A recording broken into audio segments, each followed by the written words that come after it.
Hello everyone. Today's topic is umbrella inversion barrier energy of ammonia using nudge energy band method with climate image. My name is Sugrim Saga, and this presentation forms part of the course ME697 Computational Fracture Mechanics under the guidance of Professor Jing Zhang. Ammonia is a colorless and pungent gas consisting of a nitrogen atom bonded with three hydrogen atoms. Over the decades, scientists have been enthusiastic about the quantum tunneling or umbrella inversion of ammonia. It has been observed that there are two low-energy, stable states that have been a reflective in structural form, and between them is an energy barrier to switch between each orientation.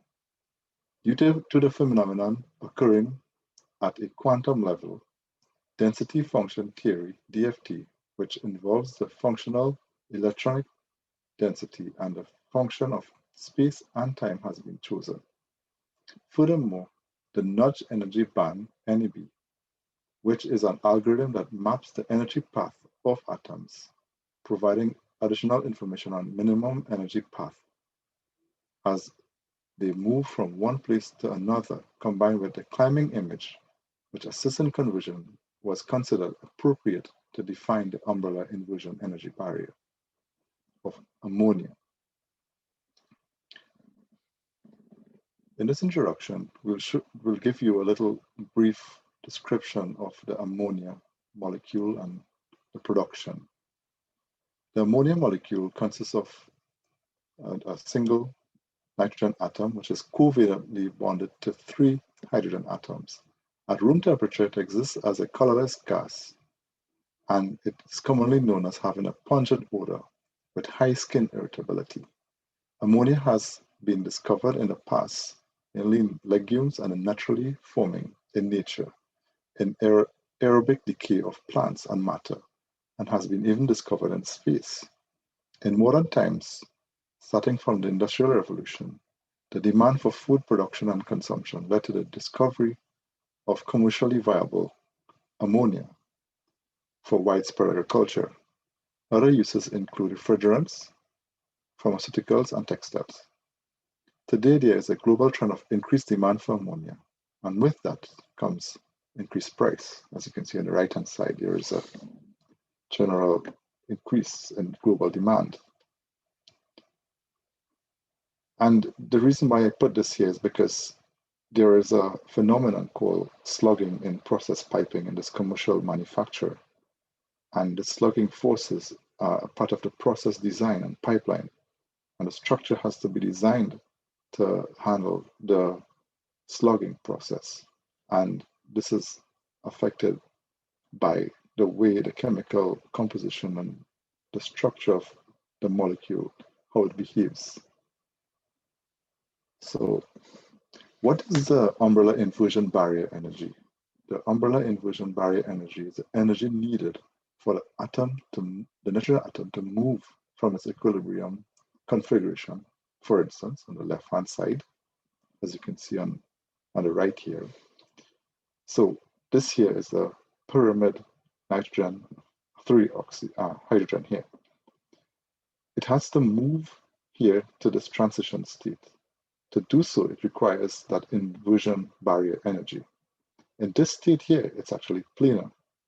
So as the nitrogen atom moves into the hydrogen plane, the pyramid height decreases to zero at this transition point here. And at this point, it becomes planar. And this energy taken to come for this nitrogen atom to become in alignment with the hydrogen atoms and become planar from the pyramid structure. This energy here is called the inversion barrier energy. And one can see the reason why it's called umbrella is that if you're standing here and you have your umbrella like this, and there's a strong wind, it's going to flip the next side, like how it looks like here now. So you have two minimum energy states, and they're flipped, and it resembles an umbrella during a high wind event.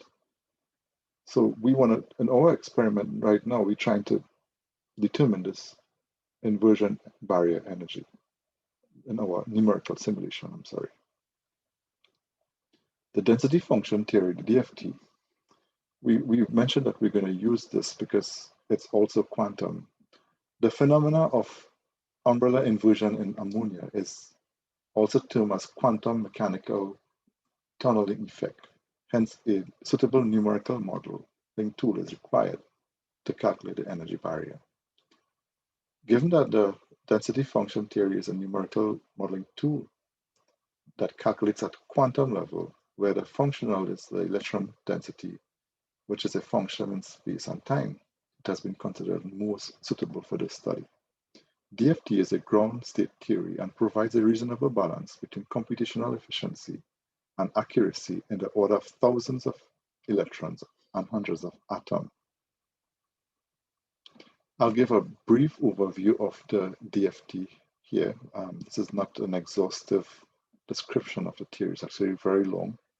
The fundamental theory behind DFT and quantum mechanics is the Schrödinger equation, which is a linear partial differential equation that governs the wave energy function of a quantum mechanical system, as shown in equation 1, where H is the Hamiltonian operator, psi is the wave function, and E is the energy. In quantum mechanics, the Hamiltonian operator corresponds to the total energy of the system, consisting of both kinetic and potential energy.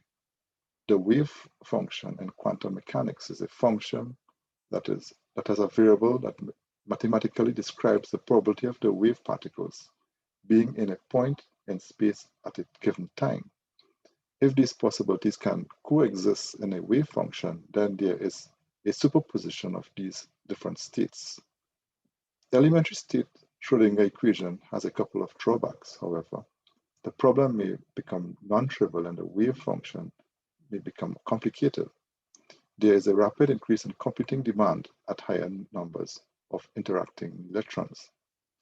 Modern-day DFT rarely use the Schrödinger equation in its raw form as I identified the shortcomings before. Instead, the Hahnenberg-Kohn and the Kohn-Sham theorems have been the basis of most modern-day numerical computations. The HK uses the interaction energy in equation 2, the ground state density and external potential to determine the Schrödinger solution by determining the Hamiltonian, which is then used to develop the ground state solution or lowest energy, where the Hamiltonian is equal to the kinetic energy plus the potential energy plus the interaction energy, as shown in equation 2.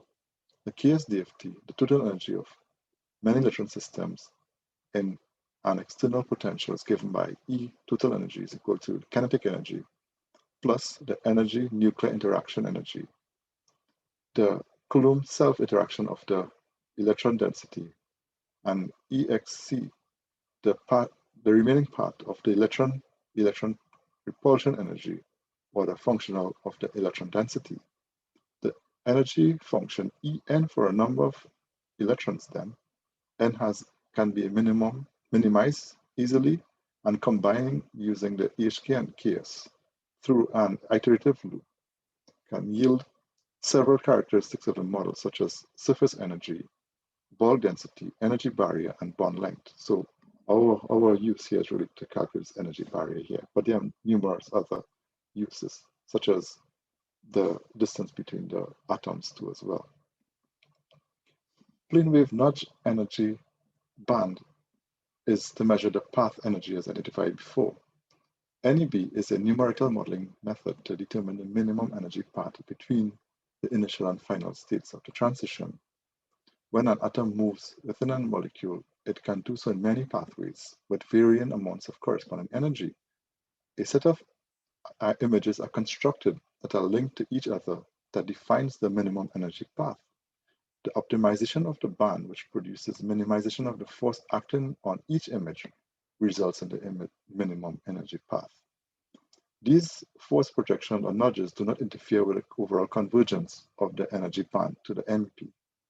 However, there is no guarantee that a sample point will be found close to the saddle point, and the activation energy relies on the random fitting between 2 points containing the MEP, which gives rise to error. So this is one of the drawbacks of the raw NEB. However, there's the climbing image that is a modification to the original NEB. And this little modification actually allows the coincidence of the maximum point with that of the inversion point here. So you can get, you see, you have 2 points here, and you have to actually estimate the distance between them, the maximum point. The nudge energy moves the potential energy surface along the energy band and down the potential surface perpendicular to the band. The shape of the MEP is retained, but the climbing image NEB method provide rigorous conversion of the saddle point, which is this point here, with minimum energy, additional computational effort. So this is the advantage of using the climbing image, and hence it was selected for this study. I'll go through a bit of description of our model. So we prepare the input files. The input files, NH31. This one here is the relaxation. This one here is the NEB. We download it from the GitHub site. And the pseudopotential files for nitrogen and hydrogen were downloaded from this materials cloud site. And these were uploaded in 2 separate directories into Big Red in the high performance computing resource. So the relaxation file of an ammonia molecule consists of a single cubic crystal, which is relatively large in order to negate the effect of neighboring atoms and the boundary conditions. A single molecule containing 1 nitrogen and 3 hydrogen atoms, adding to 4 in all. So two types of atoms, and there are 4 in all, thus indicating the number of atoms and the type of molecules too. The cutoff energy is as 50 rays, and the electron threshold set as 1 × 10⁻⁸. That's the threshold. Smaller it is, the more accurate the solution is. The atomic mass of the nitrogen is 14.0067 grams per mole, and the hydrogen is 1.00784 grams per mole. A 1 by 1 by 1 mesh was used as indicated by the K points. The X and Y coordinates of nitrogen were freed, and the Z coordinate was constrained, whereas the hydrogen atoms as X and Y were fixed and the Z direction were made free. A job script was written including instructions on the path of the PWX executing file, the node's task per node, the runtime, and the input file name. Similarly, for the PW-NEB, without the climbing image, these were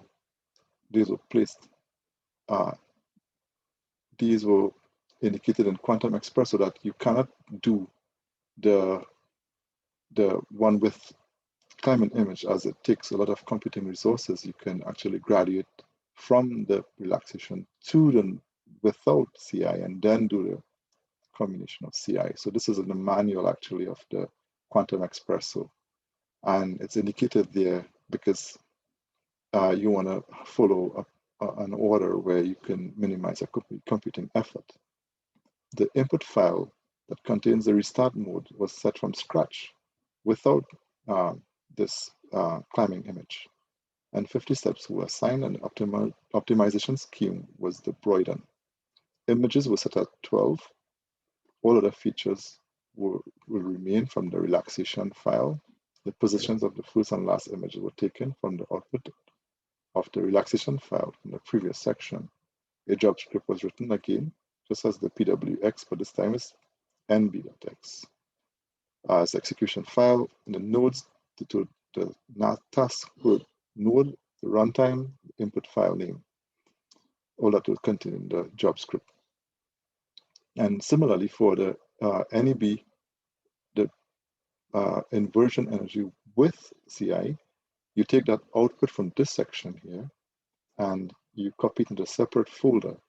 And in that input file, you just set from restart instead of saying from scratch, you go to restart, and the climbing image is set to automatic. And when you're done with that, we do all the visualization, and then we compare it to published literature. The geometric layout has been visualized using XCrisden, the Windows version via Crisbin. And the software we're going to use today is PWX and NEB.x, both downloaded from the Quantum Expresso website and uploaded onto Big Red 3. And what is Big Red 3? It is really our supercomputer. Our Big Red 3 forms part of the computing resources through the high performance computing at Indiana University, Purdue University, Indianapolis. That's based somewhere in Bloomington, Indiana. Let's present some of the results here right now. So on the left-hand side is before we have relaxed the ammonia molecule, and on the right-hand side is after we finish relaxing the molecule. So as you can see in this table here, there were minute changes in the bond angle and the bond lengths as before and after relaxation, but this is a very important part of the process that makes sure that the ammonia is actually in the lowest energy state. So that's why we have carried out this relaxation. So visually by eye you can't see it, but the table has the results of this moving this these atoms out. So before relaxation is 1.0085. This is a small change only here, and a small change in the angle as well after relaxation. But it's a very important part of the procedure. The next step, and as we graduate towards the step, you'll see we're coming towards the final solution. The results of the NEB without CI climbing image indicate that the umbrella inversion of ammonia. As you can see, the nitrogen has made a complete flip. It has actually went from being on this side to now on the left-hand side. And the nitrogen moved from frame 1 to frame 12, resulting in the inversion of the structure. As we see here, and we look at the bond length and the angle as well in both states. This is the visualization in XCrisden. So it has went through its inversion. So this is just the umbrella here on a windy day. It's going to flip, and it's going to be like this now. So it's done that geometrical transformation. Then after the climbing image calculation has been performed, we saw the same thing. You know, it's just a minute change in the geometry that is not quantifiable by looking at it. As you see, it looks very similar, but there are changes as we'll see in the table. As we see here, there isn't much change in the energies and the structure. The angles are the same in both methods, but the energy is still a little bit more in the climbing image, which shows that it's actually identifying where that saddle point is. And you can also see that the values is closer to published data. So the reason why we did this was because you want to have an idea of the experimental values, which was found by spectroscopy some years ago, 1989.